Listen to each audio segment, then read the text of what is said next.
Hey everybody, welcome to another episode of CKCB Features, the interview show attached to Crimes, Cults, and Beer, the podcast. So, um, today we have what I think is going to be a very interesting interview. I got an email from a publicist about a man named Jonathan Todd Schwartz, and he was a major financial advisor for Hollywoods, and he managed people like Beyonce, Mariah Carey, Gwyneth Paltrow. He even had a nickname as the Diva Whisperer, and which is, yeah, I mean, it's to be able to be known in that type of industry is just crazy. But he had issues with drugs and gambling, which caused a downfall. He embezzled over $4.7 million from clients that he was supposed to be protecting their assets. And because obviously that's a no-no, his reputation took a hit for it. And so he's here. I mean, he's recovered and everything, and now he is the director of Altus Rehab in I believe it's Encino, California. And I'm expecting a wild story. I haven't really looked into this one other than just vetting the story, because I've gotten hosed before, but I did not get hosed on this one, and so I'm excited for this one. So how's it going? How's it going, Jonathan? It's going well. Thanks for having me on here. Nice introduction. I appreciate it. Thanks for coming on. So I'm just going to turn the mic over to you, and I'll just ask questions as they come to me. I'm excited to hear this story. I'm excited to hear your questions. Bring them on. All right. I got it. So take a start at the beginning, I guess. So I grew up in upstate New York. At age 4, my father abandoned my mother, myself, and my younger brother. We moved around lots of different apartments. I grew up poor. My mother was forced to take 3 jobs to put food on the table, roof over our head. And she was a young mother who wasn't prepared. And that's something that she shared with me many years ago. Oh, wow. Especially now you add the fact that my father left her to raise myself and my brother. She could imagine the kind of stress that she was under. And I received the brunt of that stress. So I experienced a lot of childhood trauma, physical and emotional abuse. I don't use any of the trauma throughout your podcast and anywhere I communicate or talk, speaking engagements or otherwise, as an excuse for my maladaptive behaviors, for my addictions, for my infidelity. I take full ownership in that. That's good. That's good that, because I've heard people, they'll get out there and say, hey, this happened to me, so therefore I'm now a criminal or whatever. And I was, you're new to this show and everything, but I was raised in a religious cult, and that's part of why, I wanted, telling my story and everything. So, yeah, I totally get trauma, and I totally get separating yourself from it. I mean, did you go through a period where, like when the walls came down around you, did you go through a period where you did kind of point the finger at the trauma of your past, like ever, like even for like a split second? I'm sure for a split second I perhaps did, but where I am today, my life is very different in recovery compared to active addiction. I mean, I've played the victim role before in active addiction. That's a very common trait for people struggling with substances and or, in my case, including gambling, behavioral addiction. I definitely sat in the victim role. I definitely played the woo me game. It took me a while, to be frank, to get to this place where I'm at today with a healthy mindset. But the struggles were real, like I said, and I don't remember my childhood still to this day. Maybe about 5% of it. I suppressed those emotions for about 46 years. I'm 55 years old.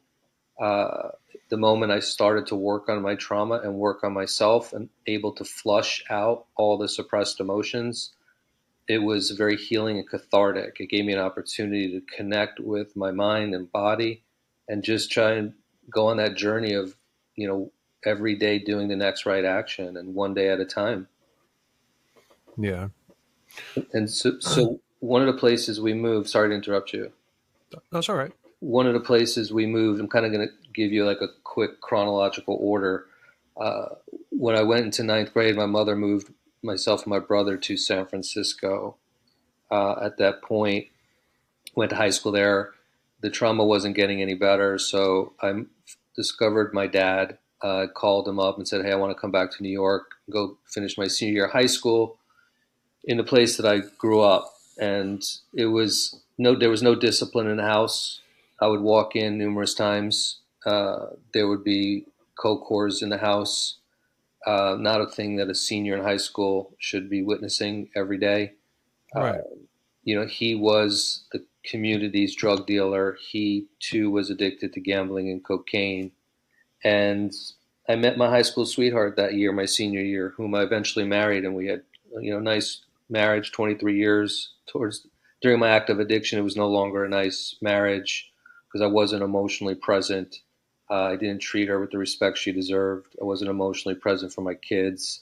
And during that's when I started, I started gambling in 2010. But before that, when I graduated college in San Francisco, I have 7 CPAs in my family. One of them was a very successful entertainment business manager specializing in music. And when I graduated, I called him up and asked him I told him I'm ready to come work for you. I'll move down to LA. I'll move down to Hollywood.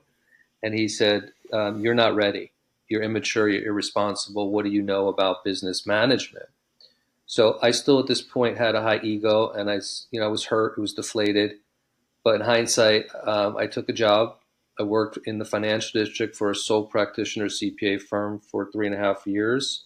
And in 1994 or 5, he called me and he said, "I'm ready." So at this point in my life, I had my first of 3 sons. So he and my wife and I drove from San Francisco down to Southern California.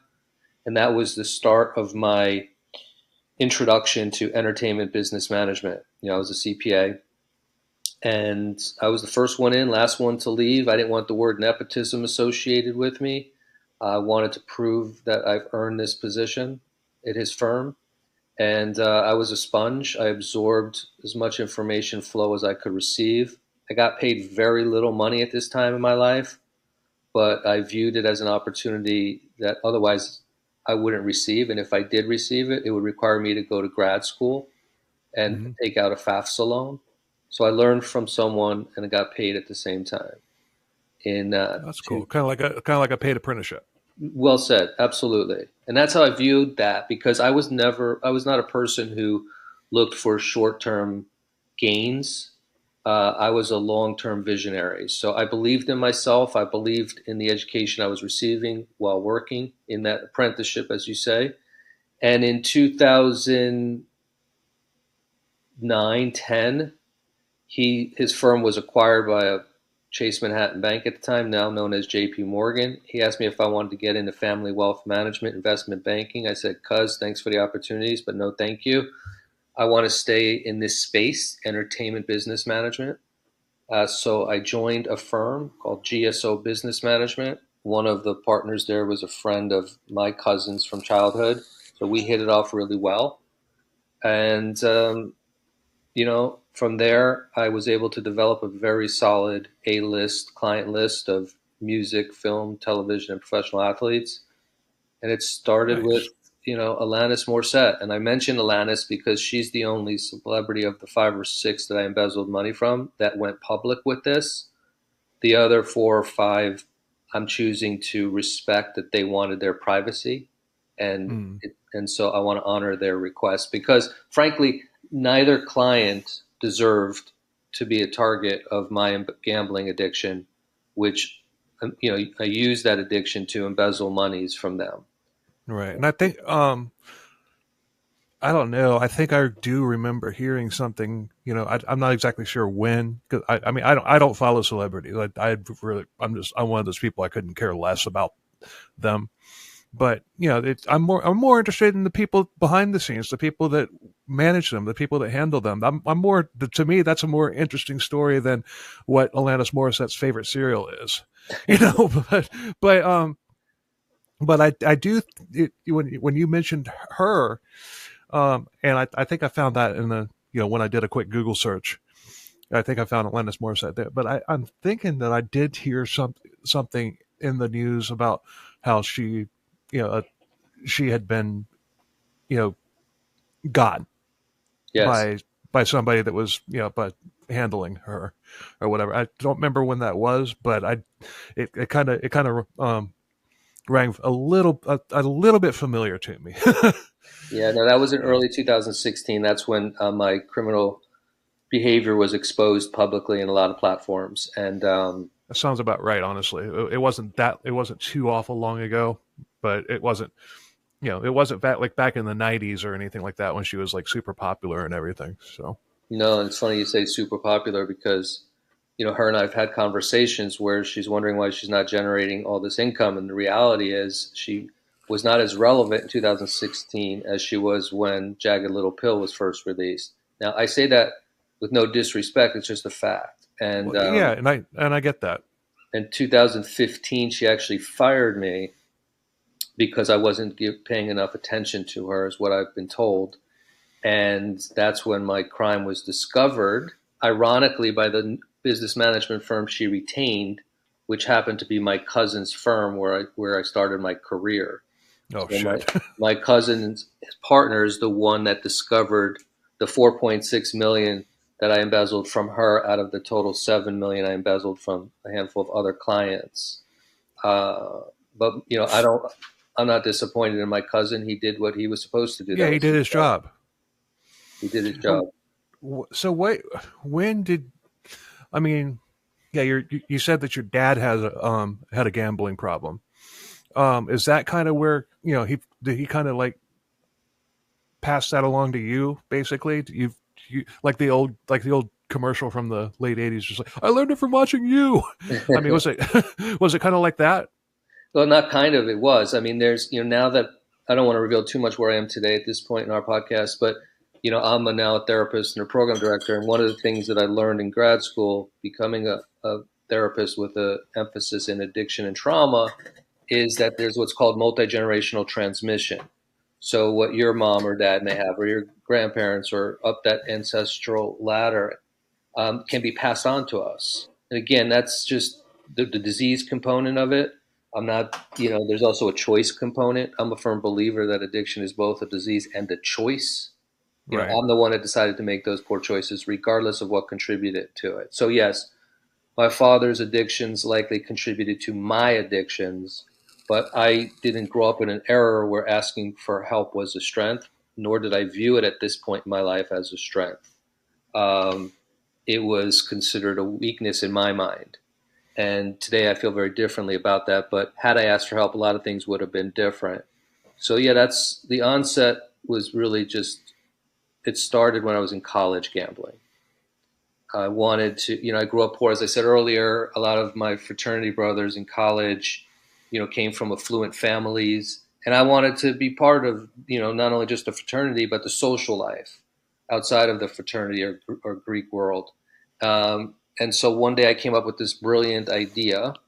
Why don't I ask one of my fraternity brothers if we can become bookies for the fraternities, not just our fraternity, from all the Greek life on campus?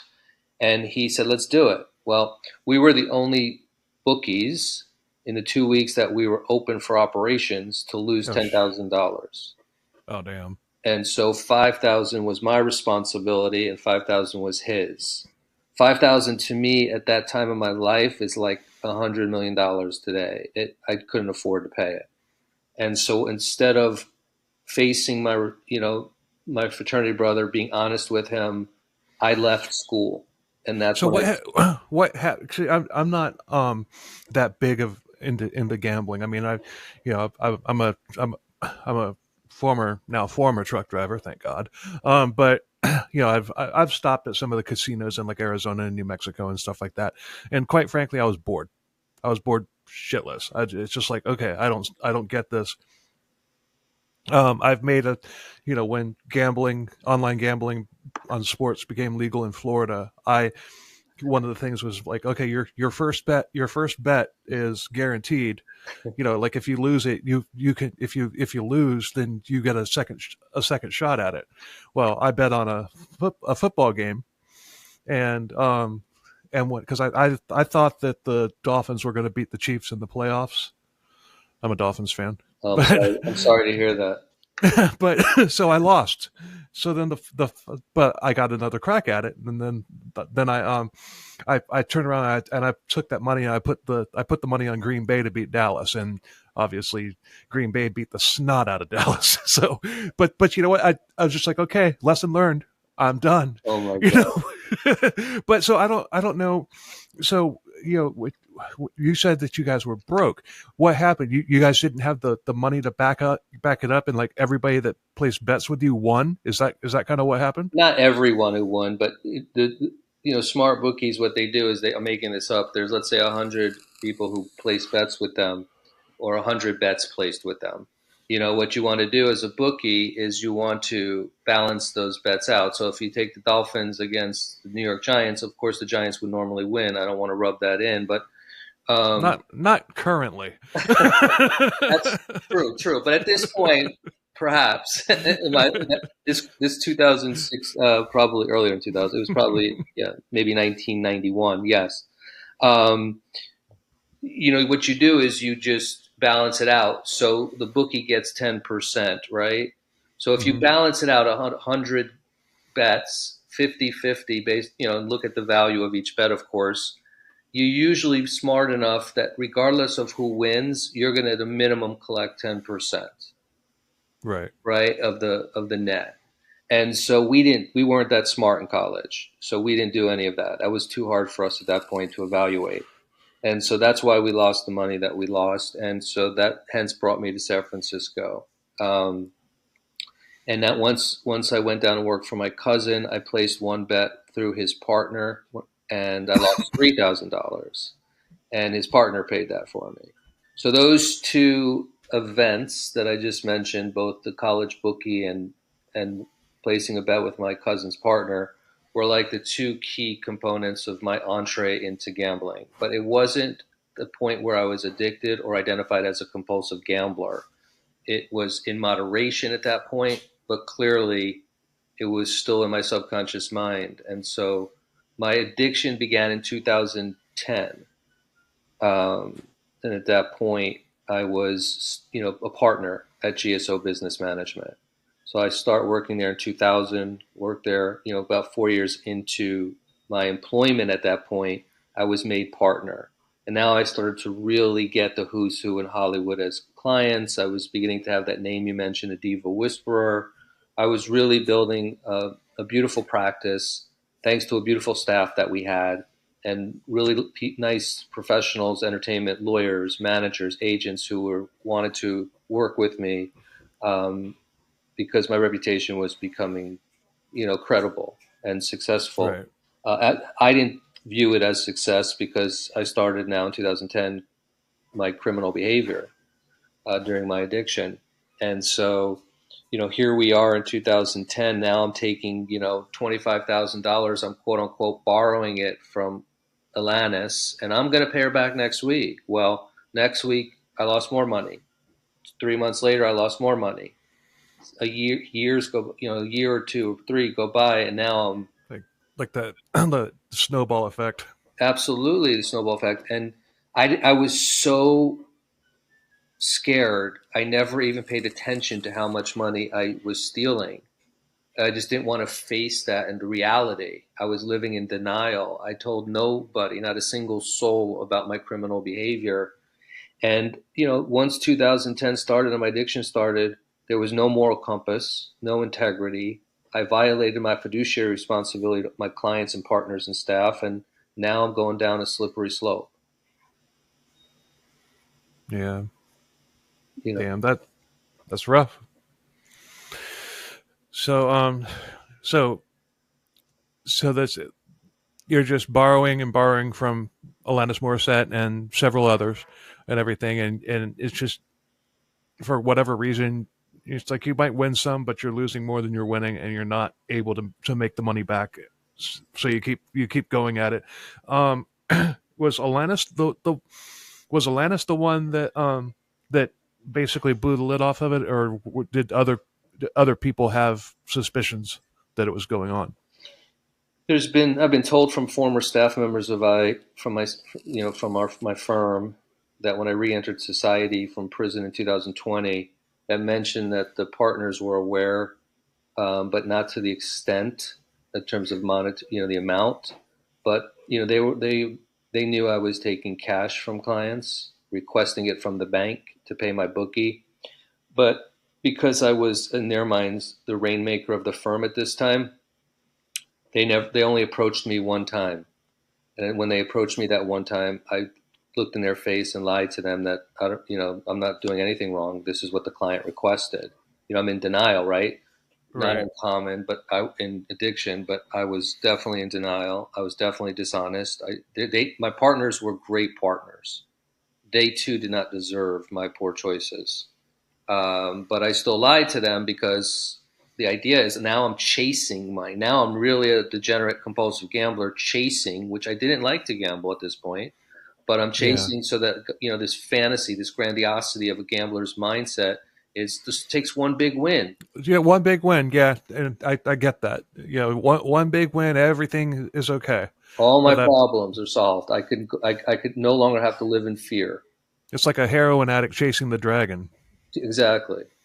Yeah, it's Exactly. just like, but in your case, the dragon was that one big win. It's just like, okay, I need I need the 1 in 15 um, Cleveland Browns to knock off the Kansas City Chiefs, Super Bowl champions. Well, and the sad thing is, I was such a degenerate gambler that I didn't bet on that game, one game that you just mentioned, let's say on a Sunday. I bet every day The for parlays and stuff. parlays, teasers, over unders. So, and I didn't just bet the one game. I bet all the games on the board, right? And I did that for Mm, 6 years. NFL, okay. college football, NBA, college basketball, baseball, and it was out of control. And so, I'm chasing and chasing and chasing, and of course, I'm losing, losing, and losing. And now you mentioned, like, when did Lannis, was she the one that went public with this, or one that initiated the discovery of my crime? And the answer is yes. So when she fired me, there were the financials were sent to her from our office, and all the 26 plus boxes. And I received the call when I was in Tampa Bay. At this point, Beyonce was rehearsing for her Lemonade tour, and I was her business manager, and I was responsible for making sure that her financial goals and expectations were met relative to whatever her profit margin from global tour was going to be. And I received a call from my partners. They said that they received a call from my cousin's partner and asked what this 4.6 million that Alanis took was for. And that was the moment, one of the few moments where I'm like, okay, now I'm caught. But you know Yeah. what? I'm going to lie again. I'm going to tell them that she wanted to invest in a cannabis business. Maybe I could buy myself some time and figure it out. But of course, they went to her and to verify. Precisely. At which point, her business manager reported to my former partners that Alanis was not investing in any cannabis business, nor did she know any, $4.6 million over a few years was stolen from her. So now I fly back to Los Angeles and I confront my partners, or I should say, they confronted me. And long story short, I volunteered to take a lie detector test. So now this is in first quarter 2016. Why did I agree to that? Because again, I thought I could beat anything, right? This guy who's a degenerate gambler doing cocaine, and thinks that he's Superman. I'm not super. I wasn't Superman, but my ego was so high and I was so scared. I'm in fight or flight, survival mode. Right. So now I'm celebrating around May 8th weekend, 2016, with my wife at a hotel in Santa Barbara, our 23-year anniversary. And I receive a call from my partner, and one of my partners, and he said, well, you said you would take a lie detector test, so tomorrow we want you to drive down to Beverly Hills, which is an hour and a half from Santa Barbara, and take a lie detector test with one of the best leading former FBI agent polygraphers, that work for the government. I'm like, okay, great. But now I hang up. I'll be there. Now I got to tell my wife the truth. My wife, like I said earlier, nobody knew what I was doing. That made it really hard too. I lived in fear every night going to sleep, or every time I heard a siren, that are they coming for me? Is my phone tapped by the FBI? This is not a way to live. But again, that's because of what I did. It's nobody's fault. It's mine. So now I have to hang up the phone. I have to tell my wife that the lies that I've done, and the criminal that I am, and I'm facing 23 years in federal prison. And so, I then decided to Google how to beat a lie detector test. Like, really? So I'll be back, honey, tomorrow. I'm just going to go down, take the lie detector test. I'm going to beat it, and enjoy your day at the spa, at the hotel. And so I decide, like a real genius, that on the complete 1.5 hour drive, I'm going to take cocaine and snort it the whole way, and I'm going to place my last bet. I mean, what schmuck, what person thinks he or she can beat a lie detector test on a stimulant like cocaine, which is not going to go very well when everything is placed on my chest. Everything is going to be you're I mean, they're not admissible in court, but the lie detector test, it's based on your heartbeat, your physical reaction to the questions and stuff like that. And if you're like, whacked out on a stimulant like cocaine, then I mean, you could say the sky is blue, and that's going to get a reaction out of you. Like that's going to measure on the freaking test. So you kind of shot yourself in the foot there. And I'm not, I'm not, don't think I'm not lecturing. I'm just kind of having a conversation. I'm kind of trying to put myself into the situation and everything, and look at it from your point of view based on what, the reality of the situation was, because clearly you were somewhere other than reality during that point. Well, and that's what addiction is, right? So you said, and by the way, feel free to say anything. I could accept, I trust me. I'm not here to judge. I'm here to do an interview and hear a compelling story. No, thank you. And so, what's very common, self-sabotaging, right? That's what we call it in addiction. Most of my choices, many of my choices were poor, and that's about self-sabotaging, and that's living in that fight or flight response since childhood. And so going down there, here I am placing my last bet, doing lines and lines of cocaine, walk in to see the polygrapher, and I put my feet up on his desk. I lay back with my chair. I'm high as a kite. Oh, God. And I'm thinking I can beat this. Like, this is the mindset that I had. Like, it's meanwhile the guy's like, this guy's got his feet on my fucking desk. Correct. Like, who does this guy think he is, right? Yeah. Right. And so, I know I'm trying to build a rapport with this guy. I want this guy to like me, right? I want to try and get him in on my side so he could help me pass this. So I'm thinking, we talked for 2 hours. It sounds like he likes me. Well, that's what most polygraphers do. They want you to believe they trust you and they like you. So the moment that he attached all those lovely things on my chest, like you said, the questions started to come. I could feel my body shaking. But when I was done and said goodbye, I look forward to hearing the good news from you, sir. I called my wife and I said, I'm on my way back. How did you do? I did great. I passed this thing with flying colors. Now I head back to the hotel. I try to go onto my work computer and I could not access work. So clearly I was cut off from the firm's access. Called my attorney, who was Nathan Hochman at the time. He's still Nathan Hochman, but now he's also the district attorney here in Los Angeles. And I retained him in that moment, well, before that moment, the day before. And I said, have you heard from the polygrapher yet? He said, I just heard from the polygrapher, and I just want you to know, Jonathan, you failed that test worse than anybody in the history of this former FBI agent's polygrapher. I said, okay. So that was now called moment 2, moment 3 of the crossroad of, like, this is inevitable. And so the next day, went in and met with him. He was able to strike a plea agreement for 4 to 6 years. As I said earlier, I could have faced 23 years. 23. I was very fortunate that that's a plea agreement was reached, because if it wasn't, it would have been very close to a 20 plus year sentence.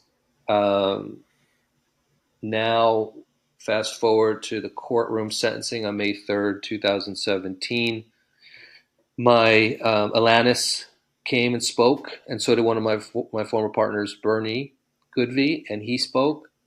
And to be honest, if I was the judge and I heard all the hurt, I heard both Alanis and Bernie speak so eloquently, and how much I hurt Alanis and how much I hurt our firm from Bernie, I would have thrown a 20-year sentence at myself.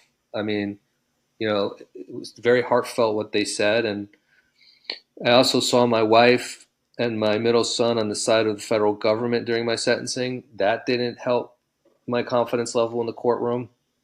But the reason why both my wife and middle son were there, they would not have been there if I didn't do what I did. So, Right. I've obviously learned a lot in recovery about forgiveness. And But already at that point, you're starting to realize it's like, hey, I'm here because of what I did. I not wouldn't be. not really. Oh, so No. that came later. That came Yeah. later. So after Okay. so after so the judge gives me a 6 year sentence. I'm thinking I'm going to get a year and a half, 2 years. Now I go outside and I curse at my middle son. How dare you sit on the side of the government? Blah blah blah. I'm angry.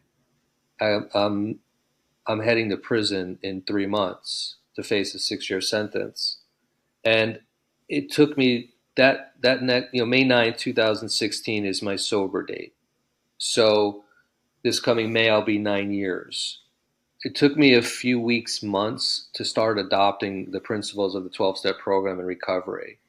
And once I could adopt that lifestyle that I was going to commit myself to, is when I realized what I shared with you earlier.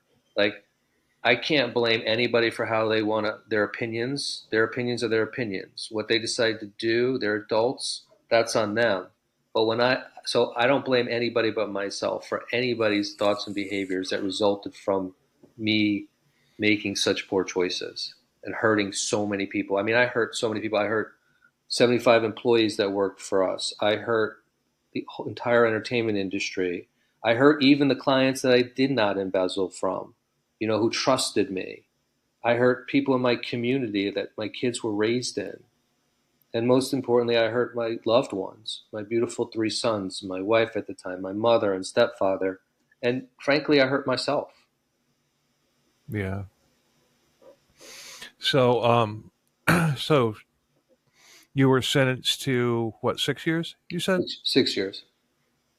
Okay. Did you serve the entire 6 years? No, so I was on 14 months of pre-sentencing, calling in for drug testing a few times a week.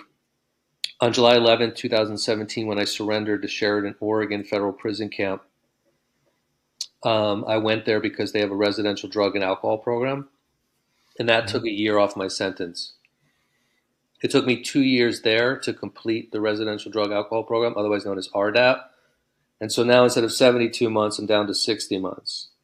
And then you have some good time and so on and so forth. So after I completed the program, I requested to be transferred to Taft at this time near Bakersfield, California, with the hopes that more people, family and friends would visit me. And I got a lovely first class ticket on U.S. Marshal Conair with handcuffs, waist, ankles, and hands with every class of inmate. So that was a really eye-opening experience for me. I was placed in a detention center in Pahrump, Nevada for a month before being transferred to Taft. I was released because of COVID on April 16, 2020, serving 33 months incarcerated. However, when I was released, I had this I was required to do 16 months of home confinement with an ankle monitor and very limited movement. And then Right. after that was over, I faced 3 years of probation. So I've given the government over 9 years of my life. Um, and today, my world is very different than what you heard so far on this beautiful podcast. So when you get out, um, it's just like, okay, the ankle monitor comes off and everything. It's just like, okay, it's back to, it's back to to life in the norm, you know, everyday life and whatnot. I mean, is there a gap? What happened from the time that you got out to the time that you got to your your present posting with your present career? So I was Um, dating a woman from prison because at this point I was divorced before I went into prison, and she was I had borrowed money. Well, I didn't borrow money. I asked a friend of mine, if she would pay for my at the time my called girlfriend, fiance, and her daughter to live in this house that I was once renting. Once I separated and got ultimately divorced with my wife, and this woman, she would come visit me a few times, maybe maybe half a dozen times, but it was never lovey dovey. There was something going on. So I would ask her when she visited, if you're with another man, I totally respect that. I mentioned to you before I left, like I don't expect that. However, if you do have another man in your life, then my friend is no longer going to allow you to stay in her house. And so she was the person who had to pick me up when I was released from prison because she was the one I put on my, when I surrendered. So she regrettably picked me up, and the first thing she said, the first thing an inmate wants to see when they believe they're walking out to see their fiance or girlfriend or wife is a hug and kiss. Well, she didn't give me either, and she told me the moment I sat in the car that I'm going to be sleeping on the couch.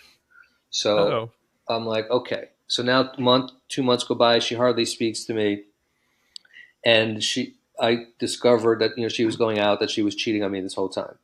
You know what? This is a side note. I actually deserve to be cheated on because it was a great lesson from my higher power that, hey, you cheated on your wife. Now it's about time you feel how it is to be cheated on. right. And I needed to learn that and that was a message from my higher power. So it was a tough. Little interjection here. I was in a relationship with this woman for very toxic woman for like 4 years straight. Finally got the hell out of there. That's a long story. But and talking about that and everything, people are just like, did she cheat on you? I'm like, no. I said, to be honest with you, I wish she had. I really do wish she had because it would have made getting out of there a hell of a lot easier. Right, right. So it's just so that's like two polar opposite points of view as far as cheating is concerned, you know.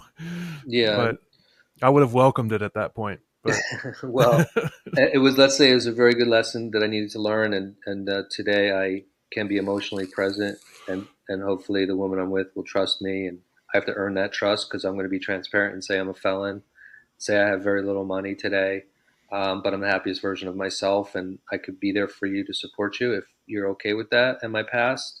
And let's give this a shot. And I have no desire to cheat again in my life, nor do all the other things that I used to do. well, So I firmly believe that that if you do the time that you're sentenced to, and you do what's required of you, and you come back out and everything, guess what? You've done what's required of you by as far as the law is concerned. You know, absolutely. I mean, I mean, there are there, if it's some sort of a, like a serial killer or something that gets out on a technicality, that's a different story. Or that's we were talking before about Dexter. That's where somebody like Dexter comes in, Right. you know. But but or somebody that does something with, with kids or whatever, they have to register and do all that stuff. But pretty much, unless it's murder or, you know, pedophilia or something like that, you do your time or whatever. It's just, who are you? I mean, it's just you should be awarded the same type of opportunities that anybody else would be because you're legal. I mean, you've done you did your time. Yeah, And that's I mean, that's that's just, I true. don't like it. I don't like it. I don't like hearing about these stories about where people, it's just like, let's say, they armed robbery. Nobody was hurt. but they go and they do 5 years or whatever for that, and they're released and everything. And then people are just like, oh, well, he committed that armed robbery. Well, I haven't done anything since. I didn't get into any fights when I was in prison. Whatever, you know, I need a job. I want to, I mean, it just, I don't know. Yeah. No, I've listen, had that mindset even before I became a true crime podcaster. So yeah. No, I had a lot of challenges besides the one I just shared. It was tough to get jobs because I'm a felon.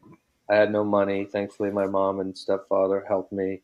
Um, and, you know, I view today as every challenge as an opportunity. And so by taking that mindset, I decided to go to addiction studies school and got my KDAC, certified addiction drug counselor. Then I went on to grad school to become a licensed marriage family therapist with an emphasis in addiction and trauma. And so, these obstacles that I was able to overcome by viewing them as an opportunity, not keeping my head down and playing the victim role, and rolling up my sleeves and putting in the work and my commitment to recovery. Today, I'm in gratitude that I have a wonderful job working at Altus Rehab, a 6-bed luxury detox and residential, as a program director and a therapist. And we have an amazing staff, an amazing house, and it's just fun to walk in there. It doesn't feel like a job.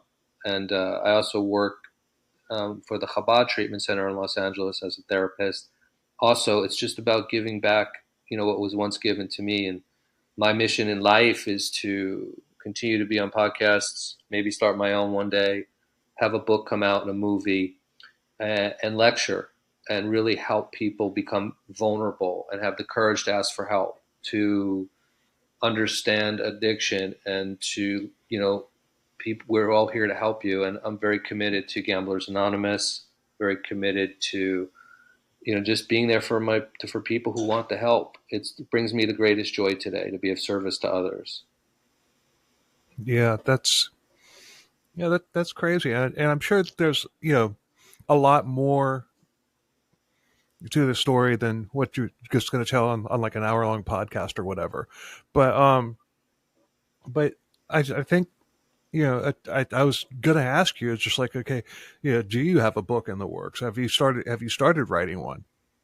Yes, I have a book. I have a book in the works. I will be revealing a lot more than I reveal on podcasts about the entertainment Right. space. Oh, I'm sure. Yeah, Definitely.